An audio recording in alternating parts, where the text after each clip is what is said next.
নবীর হাইট কেমন ছিল, লম্বা। আল্লাহর হাবিব বলেছেন সাল্লাল্লাহু আলাইহি ওয়াসাল্লাম, হাদিসে আসছে, কানা রাবাআতাম মিনাল কওম লাইসা বিতাওয়িল ওয়ালা বিলকাসির। The prophet was medium of height, neither tall nor short. আমার নবী দেখতে খুব বেশি তাল গাছের মতো লম্বা নয়, আমার নবী আবার গুঠুও নয়। আমার নবী হচ্ছেন একজন মাঝারি গঠনের মানুষ। বেশি লম্বা হইলে দেখতে চিকন চিকন লাগে, তাল গাছ লাগে। আর বেশি গুঠু হইলে মেয়েরা আবার বিয়ের সময় বিয়ে করতে রাজি হয় না। ঠিক এত আস্তে ঠিক বললেন কেন? কথা ঠিক কিনা বলেন আপনারা সবাই। নবী তাল গাছের মতো লম্বাও নয়, আবার গুঠুও নয়, মিডিয়াম অফ হাইট। যেই দেখতো তার কলিজা নবীর চেহারা দেখলে ঠান্ডা হয়ে যেত। সুবহানাল্লাহ। 3 নাম্বার, আমার নবীর গায়ের রং কেমন ছিল? আগেই বললেন না, আমাকে বলতে দেন। নবীজির গায়ের রং কেমন ছিল? হাদিসে আসছে, কানা আযহারুল লাউন। আচ্ছা, আগে একটা এক্সাম্পল দেই।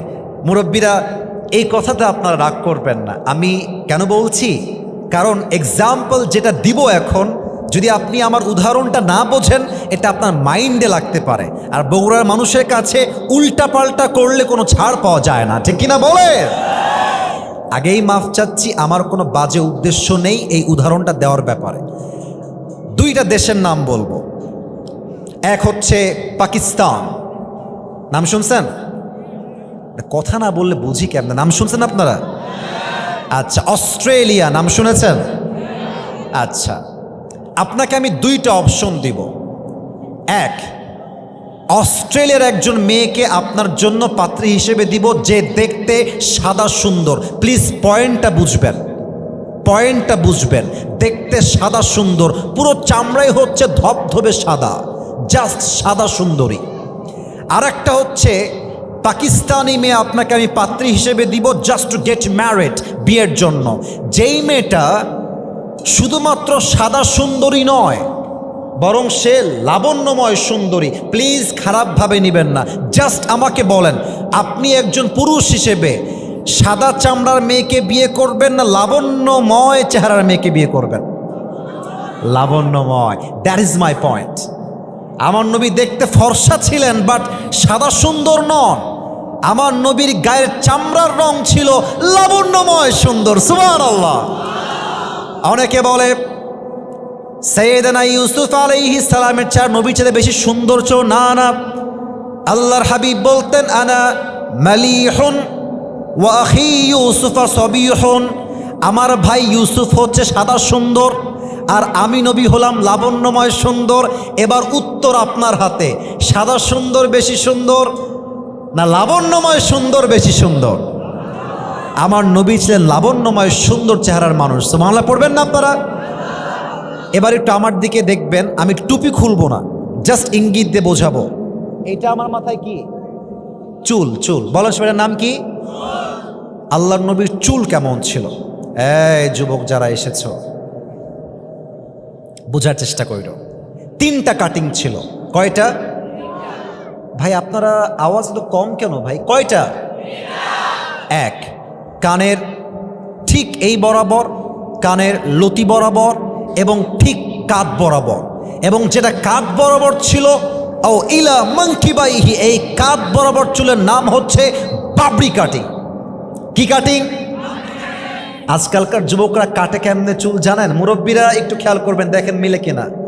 দেখবেন ডান পাশের চুল নাই, বাম পাশের চুল নাই, আর মাঝখানে দেখবেন সজারুর মতো লম্বা লম্বা খাড়া খাড়া চুল। এটার নাম দিয়েছে আমি ঘোড়া কাটিং। এবং আমার আফসোস, আমার কষ্ট লাগে যুবক ভাইয়ারা এই কথা বলতে, আমি লজ্জা পাই। মুরব্বীরা, অনেক মেয়েরা আজকে মাহফিলে আসছেন, বেশিরভাগ মেয়েদের চরিত্রবান যুবক পছন্দ হয় না, এই সমস্ত টিকটকার গাঞ্জাখোরই বেশিরভাগ মেয়েদের পছন্দ হয়। অতএব আজ থেকে আমাদের চুল হবে হয় নবীজির সুন্নাহ অনুযায়ী অথবা বাবরি কাটিং, ঠিক কিনা বলে? এবার দেখেন তো আমার হাতে এইটা কি? এই যে ভাইয়েরা উত্তর জোরে দিয়েছেন, আপনারা আসতে দিয়েছেন, এটার নাম কি? আচ্ছা একটু পেছনে যায়, আমাকে একটু রিভিউ দিবেন। ডানের ভাইরা ঠিক বললেন না কেন? আমার কথা ঠিক আছে কিনা বলেন? আপনাকে একটা কথা বলে দিয়ে যাই, মাইন্ড করবে না বগুড়ার সন্তান তো আপনি, আরে যা বলবেন কাট টু কাট কথা। বগুড়ার মানুষের কাছে মুনাফিকের স্বভাব তো নয়। মেয়ে দেখতে গেছেন বিয়ে করার জন্য, পাত্রী মাশাআল্লাহ just looking like a wow, ভালো মেয়েটা, ভালো মোটামুটি দেখতে সুন্দরী আছে। মুরব্বী আমার কথা কিন্তু বুঝতে হবে আপনাকে, আমি কিন্তু হাদিসের বাইরে না, আমার কথা বোঝেন, দেখবেন পয়েন্ট আমি কি বলতেছি। এখন মেয়েটা আপনাকে বলছে মাশাআল্লাহ আপনার চাকরি ঠিকঠাক, বাড়িও ঠিকঠাক, ফ্যামিলিও ঠিকঠাক, ভাইয়া আপনার দাড়িটা আমার পছন্দ হচ্ছে না। এখন আপনি তো বগুড়ার ছেলে, সবাই অভদ্র হলে তো আমরা অভদ্র হতে পারি না, আমার সামনের লোক বেয়াদব হলে তো আমি বেয়াদবি করতে পারি না, আমি ভদ্র করার সন্তান তো, ঠিক না বলে? আপনি কি করবেন? আপনি বলবেন যে ও আচ্ছা আপু আপনার দাড়ি পছন্দ না তাই না? জি জি ভাইয়া আমার দাড়ি পছন্দ না। তো আপু যদি একটু সাইডে আসতেন, 1 মিনিট কথা বলতাম, একটু কথা বলবো, just for 1 minute, 1 minute please. তো আপু যখন সাইডে আসবে, আপুকে বলবেন যে আপু আপনার কি দাড়ি সত্যি পছন্দ না? তো বলবে যে না না আমার দাড়িটা আহামরি ভালো লাগে না, দাড়ি কাটলে খুব পছন্দ হয় আমার। তা আপনি বলবেন যে আপু মাইন্ড করবেন না, একটা সত্য কথা বলি, সাজেশন দেই ভাই হিসেবে, আপনার মতো মেয়ের জন্য আমার মতো দাড়িওয়ালা বীর পুরুষ পারফেক্ট হবে না, আপনার মতো মেয়ের জন্য বিটিএস এর হিজড়া ছাড়া সেকেন্ড কোনো অপশন আমার কাছে নাই।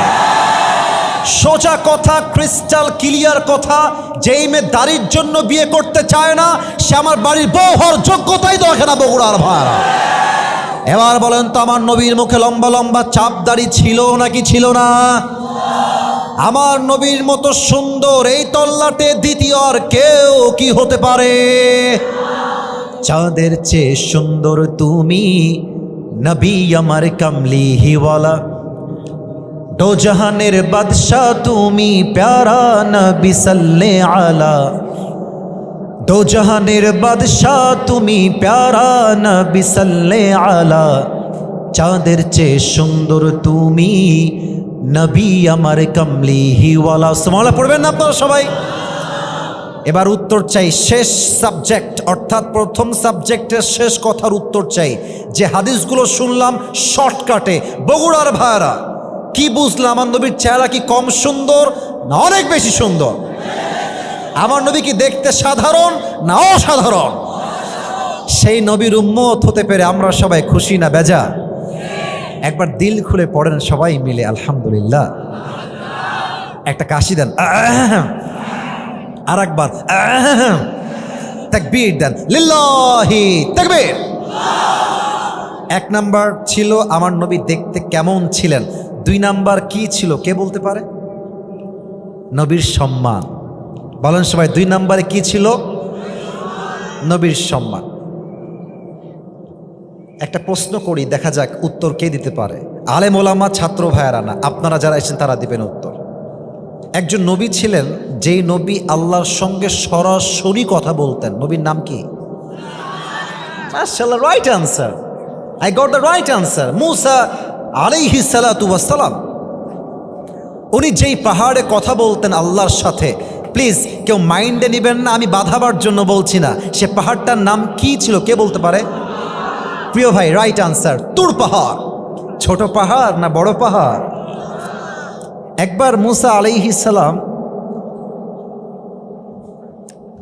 আল্লাহর সঙ্গে কথা বলার জন্য তুর পাহাড়ে আসছে, কিন্তু মুসা আলাইহিস সালাতু ওয়াস সালাম চুপচাপ বসে আছে, কথা বলছে না, একদম চুপচাপ। তো আল্লাহ বলছে মুসা কথা বলো, কথা বলো, কি বলতে চাও কথা বলো। মুসা বলছে আল্লাহ আজকে একটা অজানা প্রশ্নের উত্তর জানতে চাই, যদি আপনি আমাকে বলেন তবে জিজ্ঞেস করতে চাই। আল্লাহ বলছে বলো মুসা, no problem at all, just share me your problem, বলো যা বলা যায় বলো। আচ্ছা আল্লাহ আমি যে তোমার সঙ্গে কথা বলি এর মাঝে কোনো দেওয়াল বা পর্দা আছে? আল্লাহ বলছে না না, তুমি তো আমার সঙ্গে সরাসরি কথা বলো। সুবহানাল্লাহ পড়বেন না আপনারা সবাই? আচ্ছা আল্লাহ আমি তো কথা বলি তোমার সাথে ঠিক আছে, কিন্তু আর কোনো নবী অথবা আর কোনো উম্মত কি আগামীতে এমন কেউ আসবে যারা আমার মতো কথা বলবে আপনার সাথে? আল্লাহ বলছে, ও আচ্ছা, ইজ দ্যাট ইউর কোয়েশ্চেন? এটা তোমার প্রশ্ন, আসো আমি উত্তর দিচ্ছি। কি উত্তর? আল্লাহ বলছেন, মূসা শোনো, যখন তুমি কথা বলতে চাও, আমি আল্লাহ হয়তো কথা বলতে নাও পারি, আমি চাইলে কথা বলো, না চাইলে কোনো কথা নাই। তবে মূসা, তোমার পরে শেষ নবী একজন আসবেন, মুহাম্মাদুর রাসূলুল্লাহ সাল্লাল্লাহু আলাইহি ওয়াসাল্লাম। সেই নবীর উম্মতের শান, মান, মর্যাদা, স্ট্যাটাস, সম্মান এতটা হাই হবে, হে মূসা, আমি চাইলে তুমি কথা বলো, না চাইলে নাই, doesn't matter what you wish for. তুমি যা চাও তা আমি দেই না, বাট আমার নবীর উম্মত তারা যখন চাইবে, যেখানে চাইবে, যেমনে চাইবে, তারা চাইলে আমি আল্লাহর সঙ্গে সরাসরি কথা বলতে পারবে। কেমনে বলবে? কোরআনটা খেয়াল করেন। বান্দা যখন নামাজ পড়তে দাঁড়িয়ে যায়, আল্লাহু আকবার, সুবহানাকা আল্লাহুম্মা ওয়া বিহামদিকা ওয়া তাবারাকা ইসমুকা ওয়া তাআলা জাদ্দুকা ওয়া লা ইলাহা গায়রুক, আলহামদুলিল্লাহি রাব্বিল আলামিন, আর রহমানির রহিম, মালিক ইয়াউমিদ্দিন। বান্দা যখন নামাজের মধ্যে দাঁড়িয়ে কোরআন তেলাওয়াত করতে শুরু করে দেয়, সূরা ফাতিহা পড়ে, আর একটা সূরা যখন বান্দা পড়ে, আল্লাহর হাবিব বলছেন, বান্দা যখন নামাজের মধ্যে দাঁড়িয়ে দাঁড়িয়ে কোরআন তেলাওয়াত করে, বান্দা তখন আল্লাহর সঙ্গে সরাসরি কথা বলতে শুরু করে দেয়। সুবহানাল্লাহ। এবার চারটা প্রশ্ন করতে চাই সবাইকে, সবাই অ্যাক্টিভ হন। বলেন তো, নবীর বাবার নাম কি ছিল? মুরব্বীরা উত্তর দেয়, যুবকরা উত্তর দেয় না। দ্যাটস রিয়েলি রিগ্রেট, আফসোস লাগছে আমার। ভয় কেন পাও? আমি তোমাদের ভাই তো, আমি তো কাউকে মারতে আসি নাই। আরে ভালোবাসার মানুষ আমরা একেবারে আল্লাহর জন্য ভালোবাসি, ঠিক কিনা বলেন? ডোন্ট ফিল স্কেয়ার্ড, ভয় নাই। আরে বাঘের বাচ্চা আপনারা। বলেন আর একবার উত্তর দেন, নবীর বাবার নাম কি ছিল? মাশাআল্লাহ। 2 নাম্বার প্রশ্ন, নবীর দাদার নাম কি ছিল? মাশাআল্লাহ। নবীর মায়ের নাম কি ছিল? আর একটু জোরে, নাম কি ছিল? এদিকে আওয়াজটা পাই নাই, আর একবার, নাম কি ছিল মায়ের নাম? 4 নাম্বার প্রশ্ন, প্যাচ খাবেন না, প্যাচ খাবেন না, একটু বুঝে উত্তর দেন। Sound is perfect, keep it continue. একটু ঝেড়ঝেড় করছে, ইট উইল বি ফিক্সড ইনশাআল্লাহ, ঠিক হয়ে যাবে। 4 নাম্বার প্রশ্ন, আমার নবীর সবর। পৃথিবীতে সব কিছু পারফেক্ট হয় না, মানিয়ে নিতে পারলেই জীবনটা সুন্দর হয়, ঠিক কিনা বলেন? থামো, ঠিক হয়ে যাবে। 4 নাম্বার প্রশ্ন, আমার নবীর চাচার নাম কি ছিল? আর একবার, চাচার নাম কি ছিল? আবু তালেব। একদিন নবীজি বসে আছেন, নবীর বয়স অন এন অ্যাভারেজ 8, 9, 10 হবে, অন এন অ্যাভারেজ। তো এসে আবু তালেব বলছে, মুহাম্মদ ভাতিজা, তুমি যে কোনো সাধারণ মানুষ নও, এটা আমি আগের থেকেই জানি। সুবহানাল্লাহ পড়বেন না? তো নবীজি বলছে, চাচা আমি কি অসাধারণ? বলছি, ইয়েস, ইউ আর অ্যামেজিং। তোমার মতো অসাধারণ ব্যক্তিত্ব পৃথিবীতে সেকেন্ড আর কেউ হতে পারে না, ঠিক কিনা বলে? আচ্ছা চাচা, আপনি কেন বললেন এই কথা আমাকে? আমি কেন অসাধারণ? কে বলেছে আপনাকে? বলছে, তোমার মা আমাকে বলে গিয়েছে, আমার গর্ভের সন্তান মুহাম্মদ এটা কোনো সাধারণ মানুষ নয়, এটা এক মহামানব। সুবহানাল্লাহ পড়ে। তো চাচা, মা আপনাকে কি বলেছে আমাকে বলেন তো চাচা, কি বলেছে আপনাকে মা? বলছে, মুহাম্মদ, যখন তুমি তোমার মায়ের গর্ভে এসেছিলে, একটা মা যখন প্রেগনেন্ট হয়, গর্ভবতী হয়, 10 মাস 10 দিন তার পেটে এত ব্যথা হয়, কষ্ট হয়, যন্ত্রণা হয় যে মা পেটের ব্যথার যন্ত্রণায় ভাত খেতে পারে না, চলতে পারে না, ঘুমাইতে পারে না। বাট মুহাম্মদ, তুমি তোমার মায়ের পেটে 10 মাস 10 দিন ছিলে, তোমার মা একটা দিনের জন্য পেটে কোনো ব্যথা অনুভব করে নাই। সুবহানাল্লাহ পড়বেন না? চাচা আর কি শুনেছেন আমাকে বলেন। চাচা বলছে, মুহাম্মদ, এই যে কে, এই জুব্বাওয়ালা কে ভাই? ভাই এটা কিন্তু ঠিক না, উঠে যাচ্ছেন নাকি না বসতেছেন? যে কোনো একটা, উঠে যাওয়া যাবে না। আমাদের যেই পরিমাণ লোক এখন আছে, আমি তো ফর্ম দিয়ে আসছি যে ভাই 1 ঘন্টার বেশি ওয়াজ হবে না, 1 ঘন্টা হতে মাত্র 15 মিনিট বাকি আছে। তবে সব জায়গায় নিয়ম দিয়ে হয় না, মাঝে মাঝে ভালোবাসা দিয়েও তো হিসাব করতে হয়, ঠিকই না? আসছি 10টা 20-এ, এখন বাজে 11টা প্রায় 15। আরে ভাই, আজকে টাইম দিয়ে হিসাব হবে না, আজকে ভালোবাসা দিয়ে হিসাব হবে। তাকবীর দেন, লিল্লাহি তাকবীর। মুহাম্মদ, যখন তুমি তোমার মায়ের গর্ভে ছিলে, তোমার মা তোমাকে নিয়ে কুয়ার থেকে পানি আনতে এসেছে। কুয়া পানি আনতে কুয়ার থেকে 2টা জিনিস লাগে, এক হচ্ছে রশি, আর 1 নাম্বার কি বলেন দেখি? বালতি। রশি আর বালতি।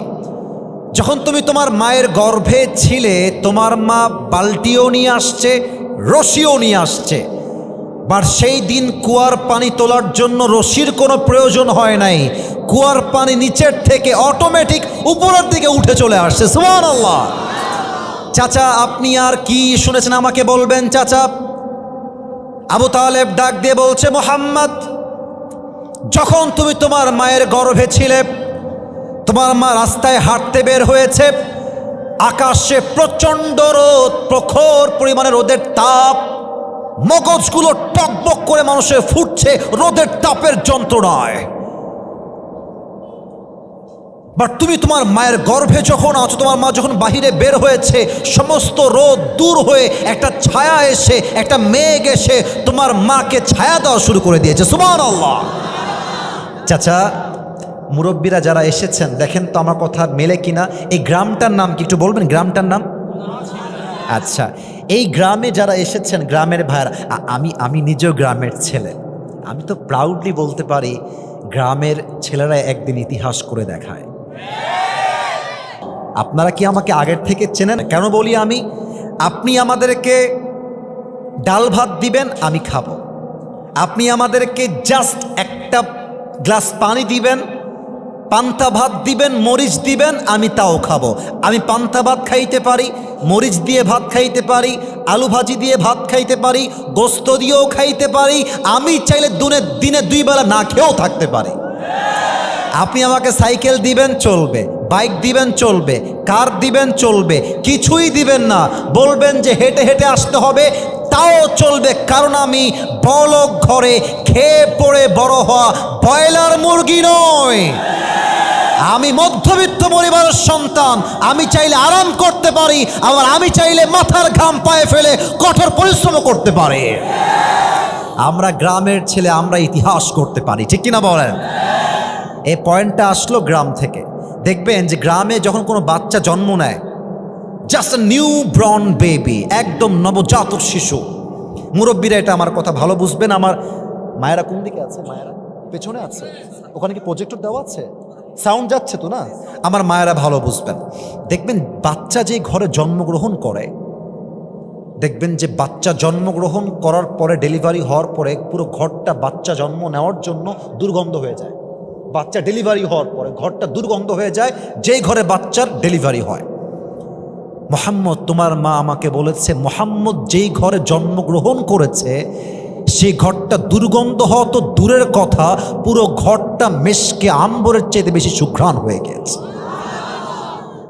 আমার নবী এমন একজন নবী, যেই নবীকে আল্লাহ তাআলা মৃত্যুর সময়ও সম্মান দিয়েছে। সুবহানাল্লাহ পড়বেন না আপনারা? আপনারা সবাই আল্লামা দেলোয়ার হোসেন সাইদি হুজুরের নাম শুনেছেন? মাশাআল্লাহ, মাশাআল্লাহ। আমি সেই দিন একটা মাহফিলে বলেছিলাম যে সাইদি হুজুর জীবনে যত ওয়াজ করেছেন, এই যে আমার সামনে কোরআন দিয়ে কসম করা যায় না, কসম করতে হয় আল্লাহর নামে। আমি আল্লাহর নামে কসম করে বললাম, আমি সাইদি হুজুরের একজন নগণ্য ক্ষুদ্র একজন সাধারণ ভক্ত। আমি তার কত ওয়াজ যে শুনেছি, এটা আমি গুণে বলতে পারবো না, গুণা যাবে না, এত ওয়াজ শুনেছি। এবং আমি আপনাদেরকে গ্যারান্টি দিয়ে বলছি, আমার from my personal point of view, আমার যেই চিন্তা, সেটা আমি যত ওয়াজ শুনেছি, ওনার জীবনের সবচেয়ে সেরা ওয়াজ উনি এই বগুড়ার মাটিতে করে গিয়েছেন। আলহামদুলিল্লাহ। মনে করবেন আসিফ হুজুর মানে বানাই বললো না, সার্চ করবেন, আপনি জাস্ট লিখবেন বগুড়ায় সাইদি হুজুরের ঐতিহাসিক মাহফিল, আরে ওয়াজ শুনবেন, মনে হবে যে এটা জাস্ট ওয়াজ নয়, মনে হবে একটা মানুষ জাস্ট মণিমুক্তা দিয়ে মানুষগুলোকে ভরপুর করে দিচ্ছে, ঠিক কিনা বলে? আরে কি ভাষা রে ভাই, আল্লাহ। এই যে মুরব্বীরা বসে আছেন, মুরব্বীদের জানের টুকরা হচ্ছে সাইদি হুজুর। এবং শুধু মুরব্বীরা নয়, মা, বোন, দাদা, দাদি, নানা, নানি, যুবক, বাচ্চা, শিশু, প্রত্যেকটা মানুষ তাফসীর বলতে বাংলাদেশে সাইদি হুজুরের নামটা প্রথমে উচ্চারণ করতে বাধ্য হবে। সেদিন বাসায় বসেছিলাম, মাঝে মাঝে ওয়াচ করে গেলে তো একটু বিরক্ত লাগে, একটু টায়ার্ড ফিল হয়, তো মাঝে মাঝে ইউটিউবে ঢুকি। টু বি অনেস্ট, আমি ইউটিউব চালাই ওয়াচ শুনি কাজের জন্য। It's not like I West my time. মাশাআল্লাহ, আলহামদুলিল্লাহ, আমি এগুলোতে খুবই কম যাই, টাইম ওয়েস্ট খুব ট্রাই করি বাঁচার জন্য। তো জাস্ট ইউটিউবে ঢুকলাম, ঢুকে আমার সামনে একটা ওয়াজ আসছে। ওয়াজটা হচ্ছে 15 বছর আগের ওয়াজ। আচ্ছা, এখন কত সাল? 2025 সাল, তাই না স্যার? 25 সাল। আচ্ছা, 15 বছর আগে কত সাল ছিল? 2010 সাল। 15 বছর আগের ওয়াজ শুনছি সাইদি হুজুরের, কিন্তু ভাষা, আচার, আচরণ, শব্দচয়ন, তার গ্রামার, তার বাক্যগত যোগ্যতা, তার শব্দগত যোগ্যতা, তার যে শব্দচয়ন, আমার মনে হচ্ছে এই মানুষটা পুরো 2025 সালের স্মার্ট যুবকদেরকে সামনে রেখে একদম যুগ অনুযায়ী বক্তব্য দিচ্ছে। আল্লাহু আকবার। ওয়াজটা কি ছিল? নবীজির ইন্তেকালের সময় নবীজির কি হয়েছিল। এই ওয়াজ যেই মুরব্বী এবং যুবকরা শুনেছে, চোখের পানি কেউ আটকাইতে পারে নাই। উনি বলেছিলেন নবীর ইন্তেকাল যেদিন হবে, ঠিক ইন্তেকালের দিনে ফজরের নামাজের পরে। হাদিসে আসছে নবীর এত জ্বর আসছে যে জ্বরের যন্ত্রণায় নবীজির এই চামড়াগুলো লাল হয়ে গেছে, নবীজির গালটা লাল হয়ে গেছে। হাদিস এটাও আসছে নবী জ্বরের যন্ত্রণায় একবার ডান কাত হচ্ছেন আর একবার বাম কাত হচ্ছেন। সমস্ত সাহাবা একরাম নবীর চেহারা দেখে, নবীর অসুস্থতা দেখে কারো চোখে পানি ধরে রাখতে পারছে না। সব সাহাবী চোখের পানি ছেড়ে কান্না করছে। সবচেয়ে বেশি যে কান্না করছে তার নাম হচ্ছে ফাতেমা রাদিয়াল্লাহু তাআলা আনহা। নবীজি চোখ খুললেন, দেখলেন যে ফাতেমা দাঁড়িয়ে আছে, ফাতেমার 2 চোখ দিয়ে অঝরে পানি ঝরতেই আছে। আসলে কি জানেন, যারা বাবা এসেছেন, বাবারা সব সহ্য করতে পারে, কিন্তু মেয়ের চোখের পানি সহ্য করতে পারে না, ঠিক না বলেন? নবীজি বলছে, ফাতেমা, আম্মা এইদিকে আসো, আম্মা এইদিকে আসো, এদিকে আসো। ফাতেমা রাদিয়াল্লাহু তাআলা আনহা দৌড় দিয়ে নবীর কাছে এসেছেন। নবীজি বলছে, ফাতেমা তোমার কানটা একটু আমার মুখের কাছে নিয়ে আসো। ফাতেমা রাদিয়াল্লাহু তাআলা আনহা কানটা জাস্ট নবীর মুখের কাছে নিয়ে আসছে। আল্লাহর হাবিব ডাক দিয়ে বলছেন, ফাতেমা চোখের পানি বন্ধ করো, তোমার কান্না আমার সহ্য হয় না। ফাতেমা, আমি তোমাকে একটা সুসংবাদ জানিয়ে দিয়ে যাই, আমার বিদায় নেওয়ার পরে আমার সঙ্গে যার সাক্ষাৎ হবে সে হচ্ছে আমার মেয়ে ফাতেমা। সুবহানাল্লাহ। তোমার সঙ্গে আমার প্রথম সাক্ষাৎ হবে দুনিয়ার থেকে বিদায় নেওয়ার পরে। একটু খেয়াল করেন আমার এই চেহারার এতটুকু অংশ, আমি একটা এক্সপ্রেশন, একটা অনুভূতি, একটা অ্যাক্টিং করে দেখাবো, যেটা ফাতেমার চেহারার ধরন ছিল জাস্ট হাদিসটাকে প্র্যাকটিক্যালি বোঝাবার জন্য, যে হাদিসের সারমর্মটা কি, মর্মার্থটা কি, what is the meaning of this হাদিস। ফাতেমা কাঁদছেন, নবীর মুখের কাছে কানটা রাখা, পুরো মুখটা বিষণ্ণতায় ভরা। আর আয়েশা দূর থেকে দেখছেন যে ফাতেমা নবীর মুখের কাছে কান দিয়ে আছে, আর নবীজি মুখে মুখে কি যেন ফাতেমাকে বলতেছে। ফাতেমার চোখ টলটল করছে অশ্রুর দিয়ে। নবীজি কি যেন বললেন, ফাতেমার পুরো চেহারাটা হাসি দ্বারা ভরপুর হয়ে গিয়েছে। ফাতেমা চুপ করে হেঁটে বের হয়ে যাচ্ছে। আয়েশা বলছে, ফাতেমা, ফাতেমা থামো থামো থামো, একটু থামো থামো, কি হয়েছে, কি বলবেন বলেন। আয়েশা ডাক দিয়ে বলছে, ফাতেমা, আল্লাহর হাবিব তোমার কানে কি বললেন? তুমি তো কান্না করছিলে পাগলের মতো, তোমার কান্না হাসিতে পরিবর্তন হয়ে গেল কেন? ফাতেমা ডাক দিয়ে বলছে, আয়েশা, আজকে আল্লাহর হাবিব আমাকে সুসংবাদ দিয়েছেন যে ওনার বিদায় নেওয়ার পরে সবার প্রথমেই সবচেয়ে আগে সাক্ষাৎ আমি ফাতেমার সঙ্গে হবে। সুবহানাল্লাহ পড়বেন না? ফজর নামাজের পর যখন হয়ে গেল, জিবরাইল আসছে। আসসালামু আলাইকা ইয়া রাহমাতাল লিল আলামিন। ও নবী, আপনাকে সালাম। এই সালামটা আমি আপনাকে দেই নাই নবী, এই সালামটা আল্লাহ নিজেই আপনার কাছে পাঠিয়েছে। আপনার সুবহানাল্লাহ না বললে তো আমি ভালোভাবে ওয়াজটা করতে পারছি না। বলেন সবাই সুবহানাল্লাহ। আর একবার বলেন সুবহানাল্লাহ। একবার সুবহানাল্লাহ বলবেন, জান্নাতে একটা প্রাসাদের মালিক হয়ে যাবেন। এই যে একটা প্রাসাদের মালিক হয়ে গেছেন, বলেন সুবহানাল্লাহ। আর এক ঘরের মালিক, আর একবার বলেন সুবহানাল্লাহ। আরে ভাই, খালি পড়বেন সুবহানাল্লাহ, আলহামদুলিল্লাহ, লা ইলাহা ইল্লাল্লাহ, আল্লাহু আকবার, আপনাকে জান্নাতের মালিক বানায় দিবে একজন। তিনি কে? জিবরাইল বলছে, নবী হে, আপনি কেমন আছেন?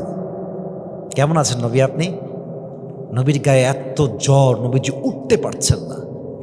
আর নবী বলছে, জিবরাইল, আল্লাহ শুকরিয়া, আলহামদুলিল্লাহ, আল্লাহ আমাকে অনেক ভালো রেখেছে। সুবহানাল্লাহ পড়েন। আচ্ছা নবী, আপনার কাছে একটা অনুমতি চাই, যদি আপনি অনুমতি দেন তবে আপনাকে বলবো। বলো জিবরাইল, কি বলতে চাও? জিবরাইল ডাক দিয়ে বলছে, রাসূলুল্লাহ, ইয়া হাবিবাল্লাহ, আজ আমি জিবরাইল একা আপনার কাছে আসি নাই, একজন ফেরেশতা আমার সঙ্গে আসছে, বাহিরে দাঁড়িয়ে আছে। যদি আপনি পারমিশন দেন তবে নিয়ে আসবো, না হয় নিয়ে আসবো না। আরে নিয়ে আসো, কে সেই মেহমান? নিয়ে আসো আমার কাছে। জিবরাইল বলছে, মেহমানের নাম হচ্ছে ইসমুহু মালাকুল মত। নিয়ে আসো, যাও। এবার দেখেন মালাকুল মত নবীর কাছে কি করছে, এটাই আমার হাদিসের মূল মেসেজ। মালাকুল মত নবীর কাছে এসেই প্রথমে সালাম দিয়েছে আর ডাক দিয়ে বলছে, ইয়া রাসূলুল্লাহ, ইয়া হাবিবাল্লাহ, আদম থেকে নিয়ে ঈসা আলাইহিস সালাম পর্যন্ত প্রত্যেকটা নবীর রূহ আমি জিবরাইল নই, আমি মালাকুল মত কবজ করেছি। প্রত্যেকটা মানুষ, নবী, আউলিয়া, সাহাবা একরাম, সবার রূহ আমি মালাকুল মত কবজ করেছি। বাট আপনি আমার জীবনে প্রথম মানুষ যার কাছে রূহ কবজ করতে এসে আমি প্রথমেই সালাম পেশ করেছি। সুবহানাল্লাহ। আমি কাউকে সালাম দেই নাই। কে আর মালাকুল মত, তুমি কি আমার রূহ কবজ করতে আসছো? বলছে, ইয়েস রাসূল, হে রাসূল, আল্লাহ আমাকে আপনার কাছে পাঠিয়েছে। তবে আল্লাহ আমাকে কি বলেছে রাসূল? আল্লাহ আমাকে বলেছেন যে, এই মালাকুল মত, খবরদার, এটা আমার হাবিব, কোনো বেয়াদবি করবি না। নবীর কাছে যাবি, সালাম দিবি, নবীকে আগে বলবি যে, নবী আপনি কি যেতে চান না থাকতে চান?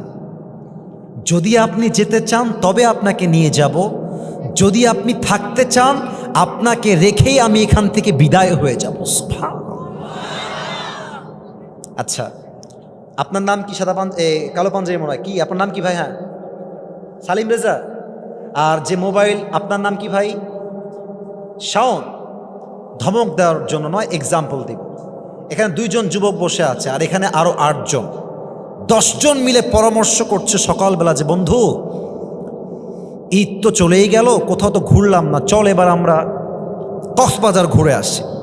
তো দেখবেন যে যার ঘনিষ্ঠ বন্ধু সে তার দিকে তাকায়, কি রে, এই সালিম তুই যাবি? বন্ধু তুই যাবি কি কক্সবাজার? যদি বেস্ট ফ্রেন্ড বলে আমি যাব, দেখবেন আর এক বন্ধু বলে আমিও যাব। ঠিক কিনা? সবাই তার বেস্ট ফ্রেন্ডকে ফলো করে। তো আল্লাহ রসুলের সবচেয়ে কাছের বন্ধুর নাম ছিল জিবরাইল আলাইহিস সালাম। সুবহানাল্লাহ পড়বেন না আপনারা? তা আমি চশমাটা খুললাম, আমি চোখের এক্সপ্রেশন বোঝাতে চাই। আল্লাহ রসুল জ্বরে আক্রান্ত, চেহারা লাল টকটকে হয়ে গেছে জ্বরের যন্ত্রণায়, মাথায় প্রচণ্ড ব্যথা। মালাকুল মত বলছে, হে আল্লাহ রসুল, আপনাকে নেওয়ার জন্য এসেছি, আপনি যাবেন কিনা আমাকে বলেন।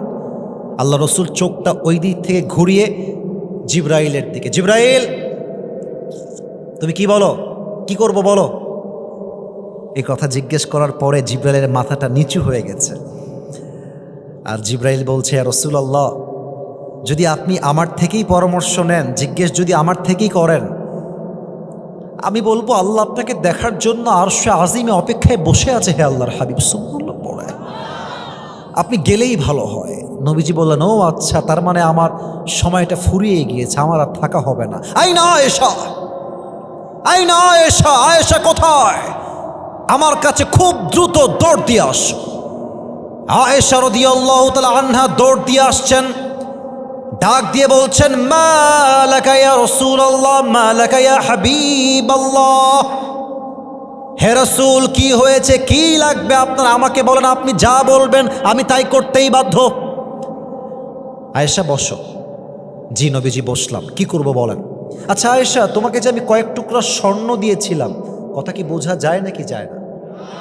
কথা কি বোঝা যায় নাকি যায় না? কয়েক টুকরা স্বর্ণ দিয়েছিলাম, গোল্ড। স্বর্ণগুলো কোথায়? নবী হে, স্বর্ণগুলো যত্নের সঙ্গে রেখে দিয়েছি, আপনার কি লাগবে? আরে আমার লাগবে না, এখনই যাও সব স্বর্ণ আল্লাহর রাস্তায় এই মুহূর্তে দান করে দাও। আয়েশা অবাক হয়ে তাকিয়ে আছে। ইয়া রাসূলুল্লাহ, শেষ সম্পদটাই হচ্ছে কয়েক টুকরা স্বর্ণ, আর কিছুই তো আমাদের কাছে নাই। এটা থাক না, ইন ফিউচার কাজে আসবে, আমার জন্য, ফাতেমার জন্য, আলীর জন্য, ফ্যামিলির জন্য কাজে দিবে, থাক না। আল্লাহর হাবিব ডাক দিয়ে বলছেন, আয়েশা, সব স্বর্ণ আল্লাহর রাস্তায় দান করে দাও। আমি যখন আল্লাহর সঙ্গে সাক্ষাৎ করব, আমি ডাক দিয়ে বলবো, আল্লাহ, দুনিয়াতে গিয়েছিলাম খালি হাতে, আজ তোমার কাছে ফেরত আসছিও আমি খালি হাতে। সুবহানাল্লাহ। সব স্বর্ণ দান করে দেওয়া হলো। মালাকুল মউত যখন রূহ কবজ করতে আসবে, নবীজি জীবনে শেষ মুহূর্তে দুইটা শব্দ বললেন, আসসালাত আসসালাত আসসালাত আসসালাত আসসালাত ওয়া মা মালাকাত আইমানুকুম। উম্মতেরা, জীবনের সব ছেড়ে দিও, বাট বেঁচে থাকতে নামাজটাকে ছেড়ে দিও না, নামাজকে ছেড়ে দিও না, নামাজকে ছেড়ে দিও না। ঠিক কিনা বলেন? রাত বাজে 11:30। অনেকে বাসায় যাবে, রাগ করবেন না। অনেকে এশারের নামাজটাও পড়ে নাই, বাসায় গিয়ে ঘুমায় যাবে, সকাল 10টায় উঠবে, ফজরটাও তারা পড়বে না। ঠিক কিনা বলেন? এই ওয়াজ দিয়ে কি হবে? আপনার রাগ করবে না। এই ওয়াজ দিয়ে কি লাভ? যে ওয়াজ দিয়ে আমি নামাজি হতে পারলাম না, সেই ওয়াজটা জাস্ট শো অফের ওয়াজ হবে, এই ওয়াজ দিয়ে জীবন পরিবর্তন হবে না। ঠিক কিনা বলেন? তো নবীর কাছে মালাকুল মউত এসে পারমিশন চেয়ে বুঝিয়েছে, ইয়া রাসূলুল্লাহ, আপনাকে আল্লাহ যেই সম্মান দিয়েছে, সেই সম্মান পৃথিবীর কেউ কখনো পায় নাই, আগামীতেও কেউ পাবে না। সুবহানাল্লাহ। এবার সবাই দুই হাত তোলেন, সবাই দুই হাত তোলেন, কেউ যেন বাদ না যায়। মাশাআল্লাহ, মাশাআল্লাহ। প্রিয় ভাইয়েরা, আপনারা জানেন আবহাওয়া খারাপ, তবুও এই পর্যন্ত বৃষ্টির কোনো ফোঁটা আমাদের মাঝে আসে নাই। নাম্বার ছিল আমার নবীর আদর্শ। আমি 3টা ভাগ করছি আদর্শকে। এক হচ্ছে বাবা হিসেবে, 2 হচ্ছে নানা হিসেবে, 3 নাম্বার স্বামী হিসেবে। এবার সবার থেকে শুনতে চাই, আদর্শকে আমরা 3টা ভাগ করেছি। 1 নম্বরে বাবা, 1 নম্বরে, আরে ইয়ার জোর সে বলো, 1 নম্বরে, 2 নম্বরে নানা, 2 নম্বরে, 3 নম্বরে স্বামী, 3 নম্বরে বাবা হিসেবে আদর্শ কেমন ছিল? খুবই শর্টকাটে বলছি। নবীর একমাত্র কলিজার টুকরা মেয়ের নাম হচ্ছে ফাতেমা। ফাতেমার বিয়ের বয়স যখন হয়ে গেল, নবীজি ডাক দিয়ে বলছেন, হে সাহাবা একরাম, তোমরা কারা কারা আমার মেয়ে ফাতেমাকে বিয়ে করতে চাও? কারা কারা আমার জামাই হতে চাও? প্রস্তাব নিয়ে আমার কাছে হাজির হয়ে যাও। প্রথমে প্রস্তাব নিয়ে আসলেন ওমর ফারুক রাদিয়াল্লাহু তাআলা আনহু। এসেই বলছেন, ইয়া রাসূলুল্লাহ, I wanna marry your daughter. হে রাসূল, আমি আপনার মেয়েকে বিয়ে করতে চাই, আপনার জামাই হতে চাই, আপনি কি রাজি আছেন? নবীজি ইয়াসও বললেন না, নো বললেন না, জাস্ট মাথা নিচু করলেন, চুপচাপ বসে আছেন।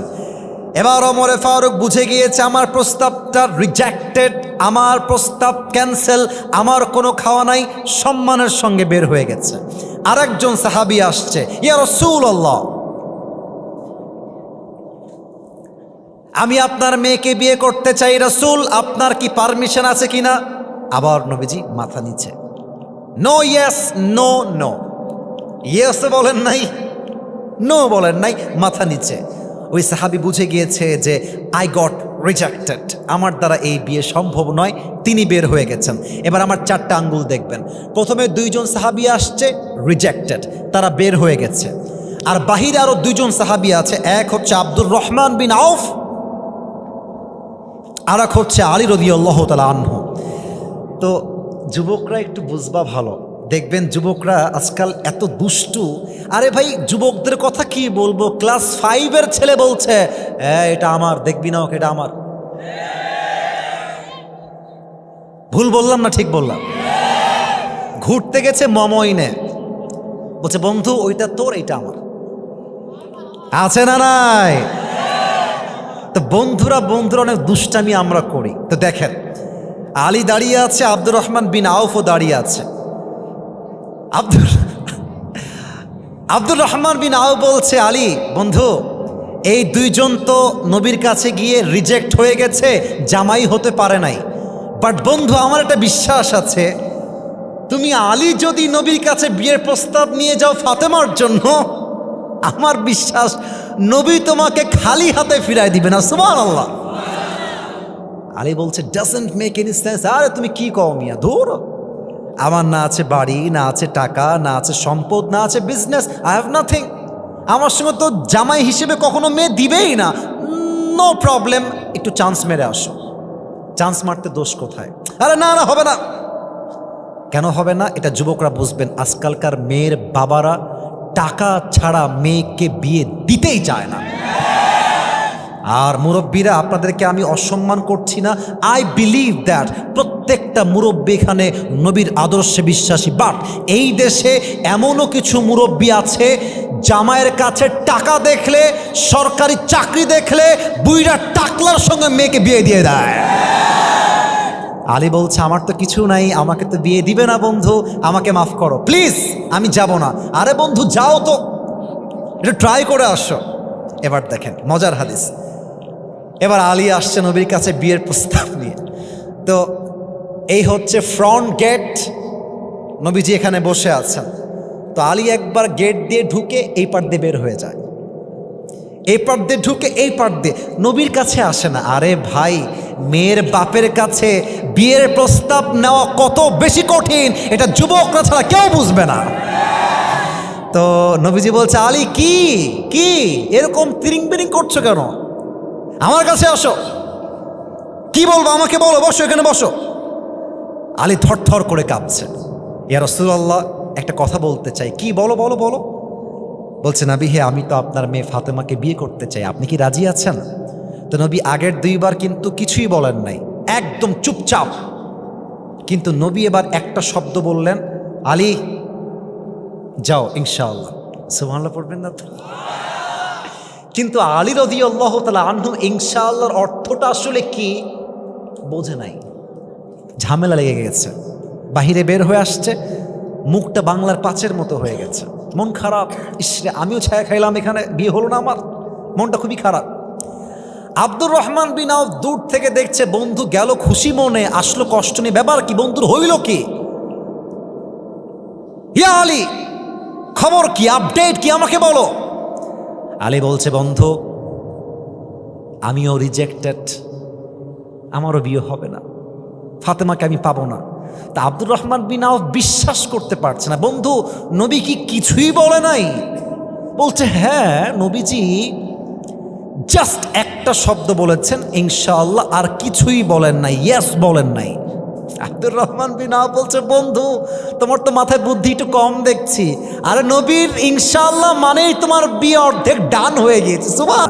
নবী যে নানা ছিলেন, নাতি ছিলেন 2জন। কি কি বলতে পারেন? এই যে বলতে ভয় পাইলেন, হাসান আর হুসাইন।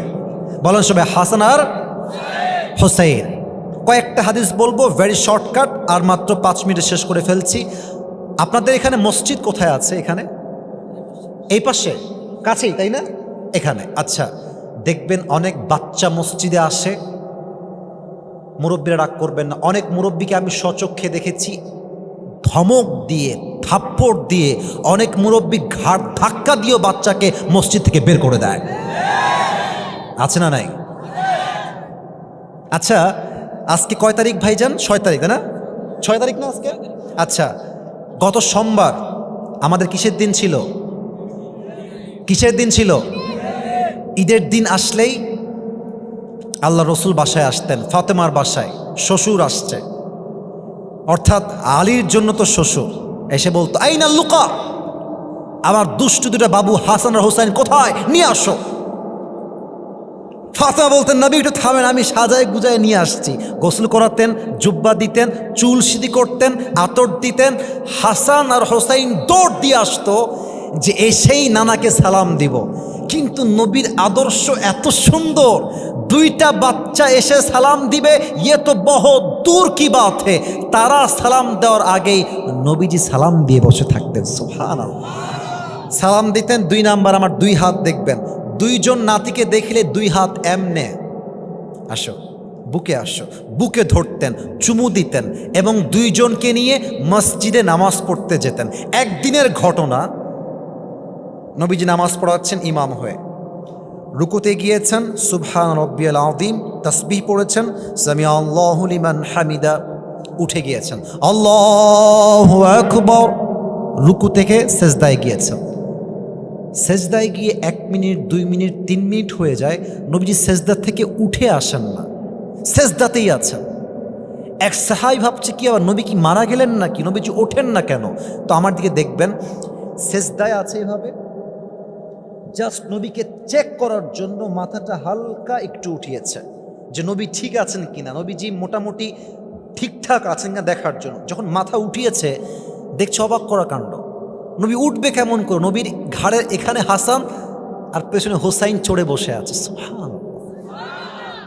ওই সাহাবী ভাবছে ও আচ্ছা আচ্ছা এই সমস্যা, তাহলে আমি এক কাজ করি, আমি হাসান আর হোসাইনকে ধরে নামাই দেই, নবীজি আল্লাহু আকবার দিয়ে উঠে যাবে। আমি আপনাকে নবীর আদর্শ কেমনে বোঝাই আব্বা জানো আমার যুবক ভাইরা, যখন সাহাবী হাত বাড়িয়েছে, নবী সেজদার মাঝে ওর হাতটা এমনে ধরে বসেছে। নবীজি মেসেজ দিয়েছেন, আমার 2 নাতি যতক্ষণ পর্যন্ত আমার কাঁধে আছে, আমি সেজদায় ততক্ষণ পর্যন্ত থাকবো, কেউ ডিস্টার্ব করতে আসবে না। সুবহানাল্লাহ। নবী চাইলে ধাক্কা দিয়ে ফেলতে পারতেন, বাট নবীজি মেসেজ দিয়েছেন, আজকে যেই বাচ্চাকে মসজিদে আসার পরে তুমি আদর করবা, ভালোবাসবা, চুমা দিবা, চকলেট দিবা, মায়া করবা, আদর করে ভালোবেসে গ্রহণ করবা, এই বাচ্চা 5 ওয়াক্ত নামাজি হওয়ার পরে, যুবক হওয়ার পরে, সেই বাচ্চা অমরের মতো গোটা বিশ্বকে ইসলামের শাসনতন্ত্র কায়েম করে দেখাতে পারবে। আপনি বাচ্চা আসলো থাপ্পড় দিলেন, আপনি বাচ্চা আসলো, এই তোর বাপের নাম কি রে, এই বসে তোর বাপের জায়গা, তুই ছিলিস, এই বের হ বের হ। ওই বাচ্চা থর থর থর থর করে কাঁপে, এবং যখন মসজিদ থেকে বের হয়ে আসে, আগামী 2 মাস সে মসজিদে যায় না। আপনি চকলেট রাখবেন, বাচ্চা আসে চকলেট খাওয়াবেন, আরে আজকে যেই বাচ্চা বগুড়ার ধূপচাচিয়ায় নামাজি হয়ে যাবে, হতে পারে সেই বাচ্চা আগামীতে বাংলাদেশে ডক্টর মিজানুর রহমান আজহারি হয়ে যেতে পারে, ঠিক কিনা বলে? নবীর আদর্শ বোঝেন, বাচ্চাদেরকে তাড়িয়ে দিবেন না। আচ্ছা আমি আমার কথা বলি, আমি এত ওয়াজ করলাম, 2-1টা কথা আমার না বললে তো ভালো লাগবে না। এটা ভালোবাসার জন্য, নবীর আদর্শকে বোঝাবার জন্যই বলছি। আমাকে এই ছোট্টবেলায় যে মুরব্বীরা আদর করেছিল, তারা তো কখনো ভাবে নাই যে আসিফ একদিন, আমি খুব বড় নিজেকে দাবি করছি না, বাট আমি যেই কাজটা করছি এটা অনেক বড় কাজ। আমি বড় না, বাট যে কাজটা আমি করছি ইসলামের দাওয়াত, এটা অনেক বড় কাজ। তারা হয়তো ভাবে নাই যে আজকের ছোট্ট বাচ্চা আসিফ একদিন আসিফ হুজুর হবে, সে হয়তো ভাবে নাই, বাট সে আমাকে ভালোবেসেছে, আমাকে আদর করেছে, বুকে জড়িয়েছে। বিশ্বাস করেন, এখনও যখন আমি দোয়া করার জন্য মোনাজাতে হাত তুলি, সেই মুরব্বীর জন্য আমার দোয়া মন থেকে আসে, কলিজার থেকে আসে। তো বগুড়ার ধূপচাচিয়ায় যে বাচ্চাকে আপনি ভালোবাসবেন আব্বা যান, ও একদিন বড় হবে, দুনিয়াতে আপনি আজীবন থাকবেন না, ওদেরকে ভালোবেসে যাবেন। ওই বাচ্চা একদিন হাফেজ হবে, একদিন আলেম হবে। ওই বাচ্চা আপনার কবরের সামনে দাঁড়িয়ে দাঁড়িয়ে নানার জন্য চোখের পানি ছেড়ে আল্লাহর কাছে কান্না করবে, ঠিক কিনা বলে? বাচ্চাদেরকে ধমক দিবেন না, ভালোবাসবেন। শেষ কথা বলেই শেষ করে দেই, স্বামী হিসেবে নবীর আদর্শ কেমন ছিল বলেন তো? আমার নবীজির মোট বউ ছিল কয়জন, কে বলতে পারে? 11 জন। কে বলেছেন একটু হাত তুলবেন ভাইজান। কি নাম আপনার? মাশাআল্লাহ, রাইট আনসার, 11 জন। তো যাদের বউ আছে, বউরা তো পেছনে আছে অনেকেই, বেশিরভাগ বউদের ডিমান্ডের জন্য আজকে তালাকের সংখ্যা বেড়ে গিয়েছে। সরি সরি সরি অনেক মেয়ের ডিমান্ড এত বেশি, সংসার শুরু করেই পারলো না, আমার এখন একটা আইফোন 16 প্রো ম্যাক্স লাগবে। সংসার শুরু করেই পারলো না, আমি বগুড়ায় থাকবো না, আমাকে ঢাকায় রাখা লাগবে। ওরে বেডি, তোমার বাপ মনে হয় একেবারে আলাদা ঘর দুলাল ছিল, তাই না? অনেক মেয়ের ডিমান্ডের জন্য, আমি কথাগুলো খুব বাজেভাবে বলছি, রাগ করছেন আপনারা আমি জানি, বাট বেশিরভাগ মেয়েদের চরিত্র খারাপ হওয়ার জন্য, ডিমান্ডি হওয়ার জন্য, অহংকারী হওয়ার জন্য পুরুষ সব সহ্য করতে পারে, তার সাথে আঘাত করে কথা বলবে পুরুষ চুল পরিমাণ বরদাস্ত করতে পারে না। আপনি স্বামীকে ডিস্টার্ব করবেন, এই লাগবে ওই লাগবে, আপনার স্বামী আপনাকে 1 মাস সহ্য করবে, 2 মাস সহ্য করবে, 3 মাস সহ্য করবে, এরপরে আপনাকে তালাক দিয়ে রেখে দেবে। এজন্য নবীর আদর্শ দেখেন, নবীজি কি বলতেন? সাহাবীরা আসছে, ইয়া রাসূলুল্লাহ আপনি সবচেয়ে বেশি কাকে ভালোবাসেন? নবীজি একদম ওপেন মাইন্ডেড, একদম সোজা কথা বলছে, আমি সবচেয়ে বেশি আমার বউ আয়েশাকে ভালোবাসি। সুবহানাল্লাহ।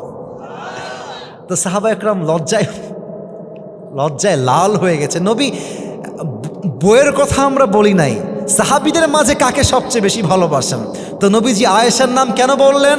নবীজি বুঝাই দিলেন, বউকে ভালোবাসার কথা বলা এটা কাপুরুষের নমুনা নয়, এটা বীর পুরুষের নমুনা, ঠিক কিনা বলেন? 2 নাম্বার কথা, নবীর আদর্শ দেখেন, নবীজি বউকে নিয়ে ঘুরতে যেতেন। অনেক স্বামী আছে বছরের পরে বছর পার হয়ে যায়, ওর বউকে নিয়ে বাড়ির থেকে কোথাও বেরই হয় না। আরে ভাই একটু বের হন, অন্তত মমইন ঘুরে আসেন, আচ্ছা অন্তত ঢাকা ঘুরে আসেন, কক্সবাজার নিয়ে যান, সাজেক নিয়ে যান। বছরে একবার না ঘুরলে মেয়ের মনটা কষ্টে ভরপুর হয়ে যায়, ঠিক কিনা বলেন? স্বামী হিসেবে 1 নাম্বার, বউকে দেখলেই বলবেন, প্র্যাকটিস করেন একটু আমার সাথে, বলেন সবাই আই লাভ ইউ। যাদের বউ নাই তারা বলছে আই লাভ ইউ, যাদের বউ আছে তারা কেউ কয় নাই।